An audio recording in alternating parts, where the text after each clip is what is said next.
नमस्कार विद्यार्थी मित्रांनो, एक्झाम पॉईंट या यूट्यूब चॅनलवर तुमचे सर्वांचे मनपूर्वक स्वागत आहे.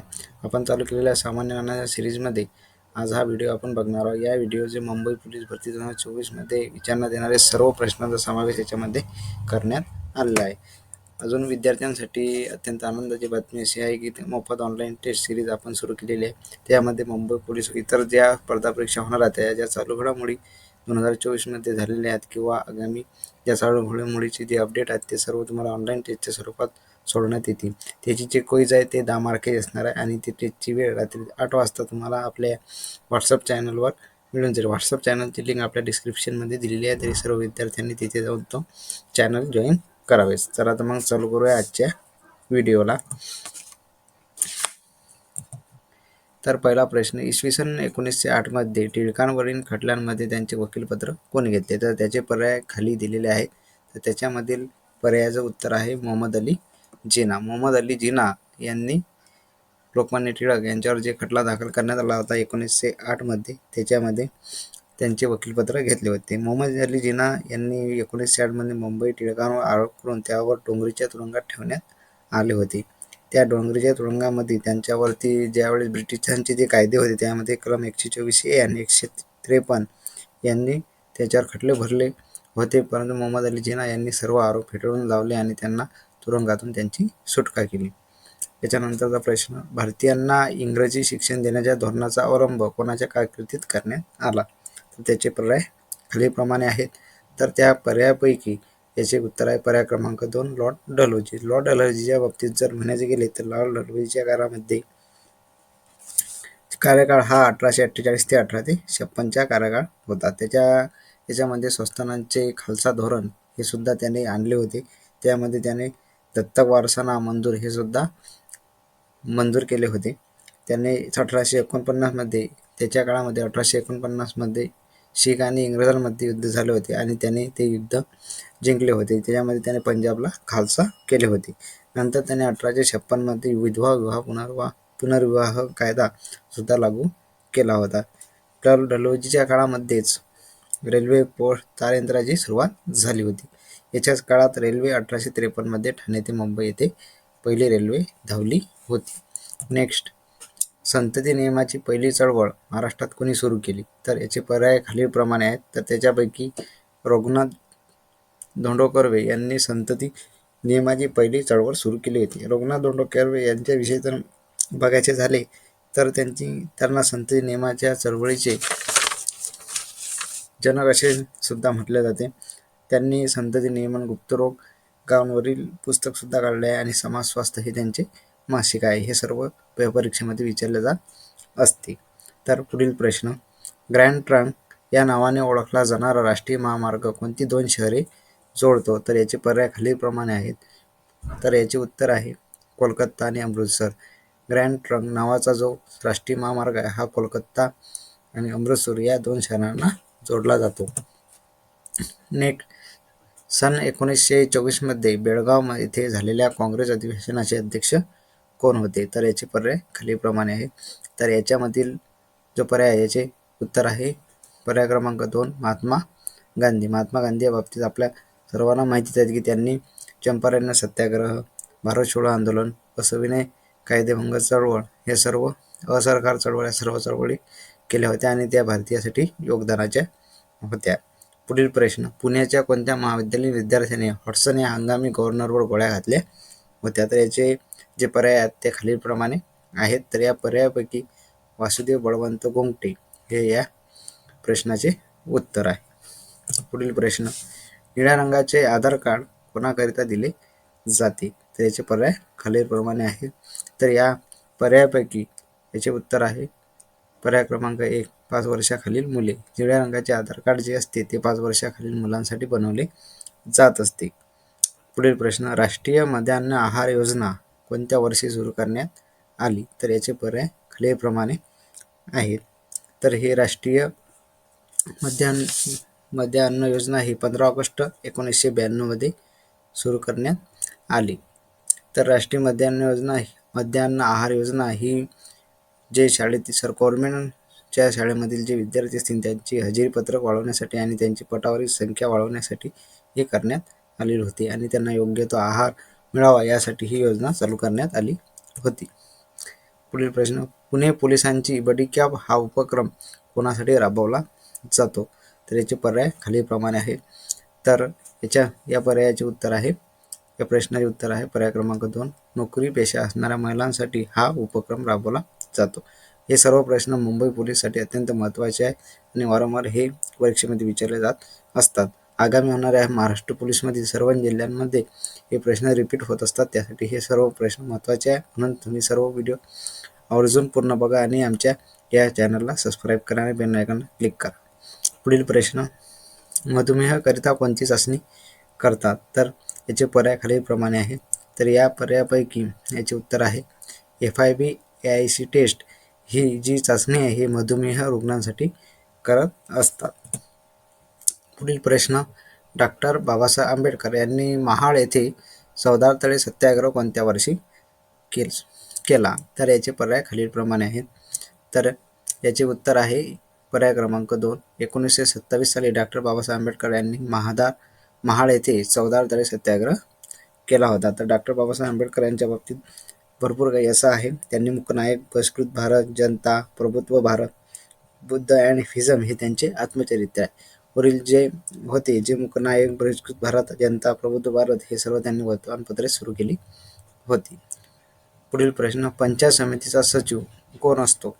तर याचे पर्याय खालीलप्रमाणे आहेत.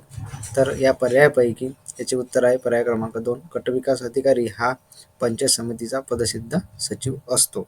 गटविकास अधिकारी याची नेमणूक हे MPSC द्वारे केली जाते आणि याला जे वेतन आहे हे जिल्ह्याच्या अतिरिक्त निधीमधून दिले जाते. पुढील प्रश्न, 1908 मध्ये सेवा सदन या संस्थेची स्थापना कोणी केली? तर याचे पर्याय खालीलप्रमाणे आहेत. तर या पर्यायापैकी पर्याय क्रमांक 3, रमाबाई रानडे हे या प्रश्नाचे उत्तर आहे. तर रमाबाई रानडे यांनी 1908 मध्ये सेवा सदन ही संस्था स्त्रियांसाठी सुरू केली होती आणि ही संस्था कुठे आहे? तर ही संस्था पुणे येथे कार्यरत आहे. पुढील प्रश्न, महाराष्ट्रामध्ये ऑटोमॅटिक वेदर स्टेशन किती स्थित आहेत? म्हणजे जे हवामानाचे स्वयंचलित जे केंद्र आहेत ते महाराष्ट्रामध्ये किती आहे?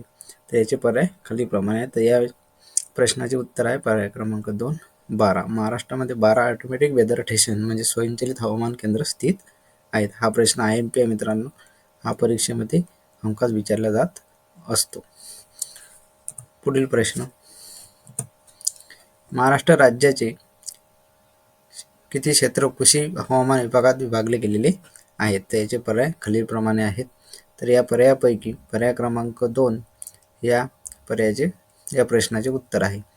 तर 9 महाराष्ट्र राज्यामध्ये 9 हे क्षेत्र कृषी हवामान विभागात विभागले गेलेले आहे. पुढील प्रश्न, जांभी मृदा महाराष्ट्राच्या कोणत्या जिल्ह्यामध्ये आढळते? तर जांभी मृदा ही महाराष्ट्राच्या रत्नागिरी आणि सिंधुदुर्ग या दोन्ही जिल्ह्यामध्ये आढळत असते. या जांभी मृदेमध्ये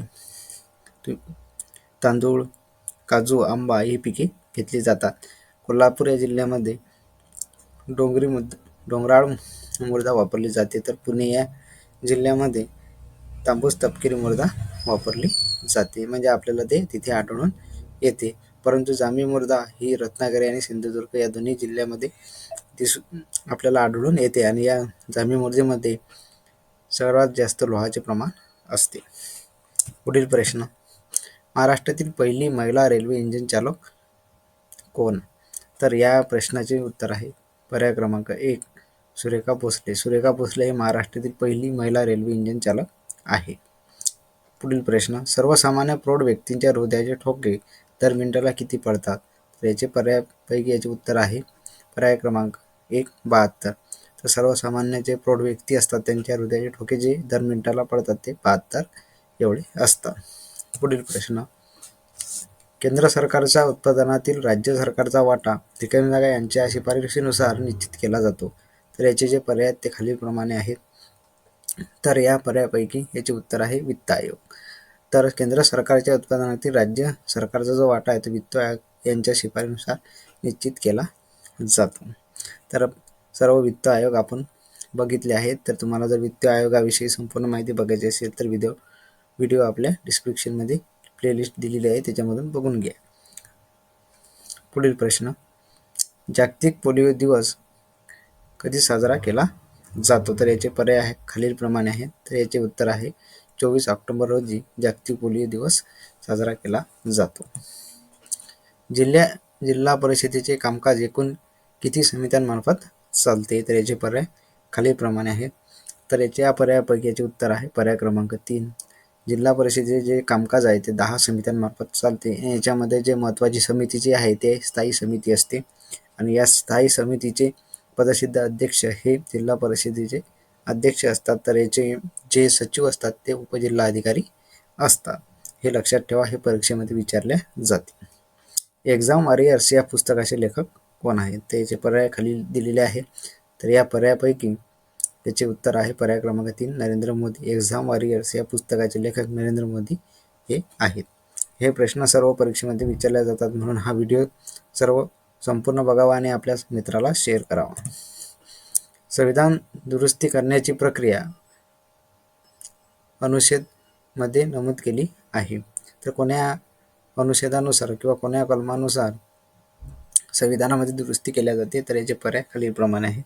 तर याचे उत्तर आहे पर्याय क्रमांक 2. कलम 368 नुसार आपण संविधानामध्ये दुरुस्ती करू शकतो, परंतु संविधानामध्ये दुरुस्ती करत असताना लोकसभा आणि राज्यसभा यांच्यामधील जे सदस्य असतात त्यांच्याजवळून ठराव मंजूर करावा लागतो. सर्वप्रथम लोकसभेमध्ये ठराव मंजूर केला जातो, नंतर तो 14 दिवसांसाठी राज्यसभेमध्ये पाठवला जातो. राज्यसभेने जर 14 दिवसाच्या आत त्याच्यावर निर्णय दिला नाही तर तो मंजूर झाला अशी लोकसभा ग्राह्य धरत असते आणि त्या जे गोष्ट पारित करायची आहे ती सर्व गोष्ट पारित केल्या जाते. पुढील प्रश्न, कोणी न्यू इंडिया हे वर्तमानपत्र चालवून क्रांतीचा पुरस्कार केला होता? तर याचे पर्याय खालीलप्रमाणे आहेत. तर याचे उत्तर आहे पर्याय क्रमांक 2 भगतसिंग. भगतसिंग यांनी न्यू इंडिया हे वर्तमानपत्र चालू केले होते आणि क्रांतीचा पुरस्कार केला होता. पुढील प्रश्न, स्वर्णसिंग कमिटीच्या शिफारशीनुसार 1976 मध्ये 42व्या दुरुस्तीद्वारे कोणत्या बाबीला घटनेत समाविष्ट केले आहे? तर स्वर्णसिंग कमिटीची म्हणजे समितीची जी शिफारस झाली ती 1976 मध्ये, त्यामध्ये 42वी घटना दुरुस्ती करण्यात आली आणि या घटना दुरुस्तीनुसार नागरिकांचे मूलभूत हक्क हे एक समाविष्ट करण्यात आले होते. मान्सून या पुस्तकाचे लेखक कोण आहेत? तर याचे पर्याय खाली दिलेले आहेत. तर या पर्यायापैकी पर्याय क्रमांक 3 अभय के हे लेखक या मान्सून या पुस्तकाचे आहेत. पुढील प्रश्न, चंद्र व सूर्य यांच्या दरम्यान पृथ्वी आल्यास कोणते ग्रहण होते? तर चंद्र व सूर्य यांच्या दरम्यान जर पृथ्वी आली तर चंद्रग्रहण होते, म्हणजे पर्याय क्रमांक 4 हे या प्रश्नाचे उत्तर आहे. पुढील प्रश्न, भारतात कोणत्या ठिकाणी जारवा जनजाती आढळते? तर खाली पर्याय दिलेले आहेत. त्या पर्यायापैकी अंदमान आणि निकोबार बेट या ठिकाणी भारतात जारवा ही जनजाती आढळत असते. कोणत्या राज्यात 5G तंत्रज्ञान लागू करणारा पहिला महत्त्वाकांक्षी जिल्हा विदिशा कोणत्या राज्यात स्थित आहे? तर याचे उत्तर आहे मध्य प्रदेश. मध्य प्रदेश राज्यामध्ये सर्वात प्रथम 5G जे तंत्रज्ञान आहे ते लागू करण्यात आले होते. पुढील प्रश्न, पाण्यात विरघळणारी जीवनसत्व कोणती? तर याचे पर्याय खाली दिलेले आहेत. तर यापैकी पर्याय क्रमांक 4 याचे उत्तर आहे जीवनसत्व ब व क हे पाण्यात विरघळणारे जीवनसत्व आहेत. पुढील प्रश्न, ओका हे बंदर रिकामी जागा या राज्यात आहे? तर याचे पर्याय खालीलप्रमाणे आहेत. तर या पर्यायापैकी गुजरात हे या प्रश्नाचे उत्तर आहे. गुजरात राज्यात ओका हे बंदर आहे.